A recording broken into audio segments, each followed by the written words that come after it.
am not in a great place at the moment, and that is fine. That is okay. It's okay to not be okay. But it's hard, and having not done this for all that long, and by this I mean being a professional athlete who also shares pretty much her entire life on social media to pay her mortgage, and also hopefully bring you along for some fun along the way, it's still a real balancing act and a real unknown to me how to continue to show up on social media through what I do for work when my mental health is in the pits. So whilst I try and figure that out, I'm going to take you along today for a real honest chat on how I'm doing mentally and physically, what the last few weeks have looked like since the London Marathon, and also maybe what the next few weeks and months are going to look like, and how that's maybe a little bit different because of where I'm at the moment, and what that all means for racing plans, training plans, and making the right decisions for future Philly. So I'm gonna put my sunglasses on my head because the sun has just come out, and this is me manifesting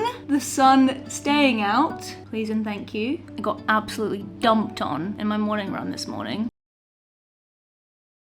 We love the British summer. I'm gonna make the most of that sunshine. I'm gonna go for a little walk. Shall we? And if it does rain, I'm gonna be prepared because I'm gonna have my umbrella. I thought that was gonna fire up when I pressed the button. And my laptop, so that I can dive into a coffee shop and do some work if it starts monsooning. Yeah.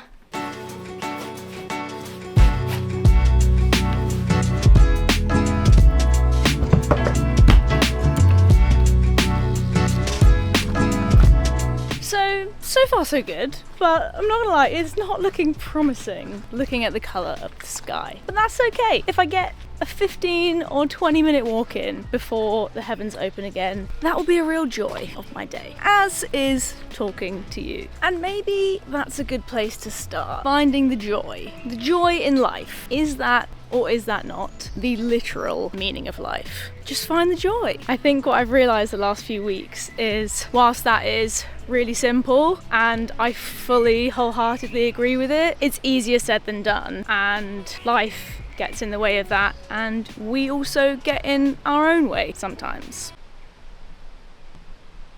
I'm really hoping there's a 9-year-old somewhere walking around with one welly boot on, because that would be funny. Now, as much as I've started this in a kind of cryptic way, this video is not just going to be me dancing around the point, I promise. I'm going to get to it, but to do that we need to start a few weeks ago. Most of you watching this video will hopefully know that a few weeks ago, it's secondary precipitation, guys. It's fine, it's not rain. A few weeks ago, I raced the London Marathon and it didn't go to plan, and that's fine. I missed my goals, it wasn't my day. And whilst the disappointment of missing my goals at the London Marathon is for sure a part of where I am today, mentally, and obviously physically, it's not all of it. And I think a big part of the mess, if you like, that I've gotten myself into came way before that. I'm very good at going all in on a goal, a race, and focusing on that, fixating on it, shaping my whole life around that, because I can, now that my job is my job. On the one hand, that is a real strength that I have, because it means that I get the most out of myself. It means I focus on the little things that I need to focus on so that everything comes together and I can do everything in my power to be in the best possible position come that start line in this context. On the other hand, I can also make life a little bit harder for myself than I need to make it, because focusing so intently on one thing at the detriment of other very important areas of your life, your relationships, keeping in touch with people, your mental health, staying organised outside of running, and having some time to chill. That part probably goes hand in hand with the mental health side of things. I had a realisation a few weeks before the London Marathon, in one of many meltdown moments, that I don't chill, ever. Bigger than that, if I think about letting myself chill or carving out time from my day, from my weeks, where I'm not focusing on running, focusing on work, focusing on doing something that I consider consider being productive or contributing to being successful, I feel guilty. And that's not good. At the time I realised this, I was a few weeks out from the London Marathon, so just kind of parked it and thought, yeah, that's maybe something to work on in the future, but I'm all in right now. I've got a race coming up. Kind of part of the problem. And if you've watched the last few videos, you'll have followed the taper when my back kind of played up a little bit, into the marathon where it played up really quite a lot and has done since. And I've also been very honest about post-marathon how we just did too much. We said yes to too many things, really crammed in a lot of work, a lot of socializing, which was great, all great opportunities, all great things to do, but zero time to decompress from what was a mammoth training block and a really busy time, and also zero time to just chill and recuperate. And as a result, because I didn't have any pockets of time to do that, it was kind of like my body and my mind, I guess, was forcing that upon me. So when I was traveling from A to B, on a flight back from Zurich, on the train home from London, driving back up the M6, I had a few little breakdowns, I guess, where I just felt completely overcome with emotion and I didn't understand why. In hindsight, that is so understandable. We lost my grandma a few days after the London Marathon, which was a real shock. There's been just a lot of life happening, as it tends to do. Life goes on and we don't get these nice kind of clean breaks between difficult or stressful times, you know, and before the next one, which is why that time is so important. And I think I've had to learn that the hard way. You will be pleased to know that I am in therapy. I think that's really important. That's where a lot of this has come from. Talking through ways in which I behave, ways in which I talk to myself, about myself, the pressure I put on myself, sometimes the really unfair things that kind of come of that. I also, in this time, about a week before the London Marathon, had my ADHD assessment, which is where I was diagnosed. The shock, the horror. Yeah, I'm about as surprised as you are. And I don't know how much or how little of that kind of resistance to providing time for myself I want to put down to the fact that I've got ADHD. I don't really think that matters. I think the important thing is that I've learned that there's something I'm avoiding in being alone with my thoughts out of fear for what will come up during that time.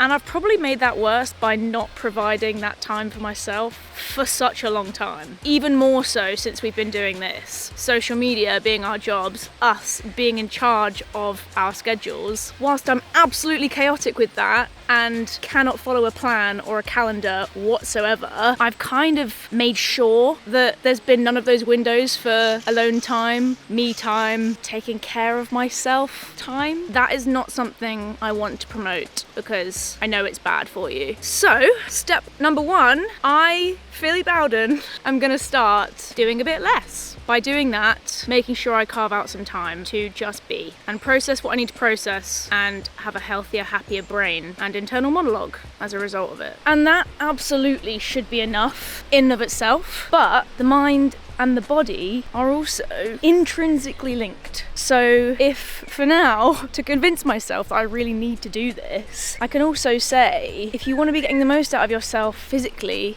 athletically, you need to be looking after yourself in that way as well. If you are so mentally exhausted, fried, you've not given yourself a break at all, it doesn't matter how physically fit or physically recovered you are, you're not going to be your best. And speaking of the physical, my back over the last week has started to improve. Come on! And it's funny, I said to my coach on the phone the other day that I'd gotten in my own head a little bit after London, because you don't run for a few days, you forget a little bit about the pain of the race, and what a lot of us do in self-sabotaging mode is say to ourselves, was it really that bad? Did my back really hurt that much that it affected my race so much? Did I actually make it worse in my head than it really was? Or, worse than that, did I make it up? No, I didn't.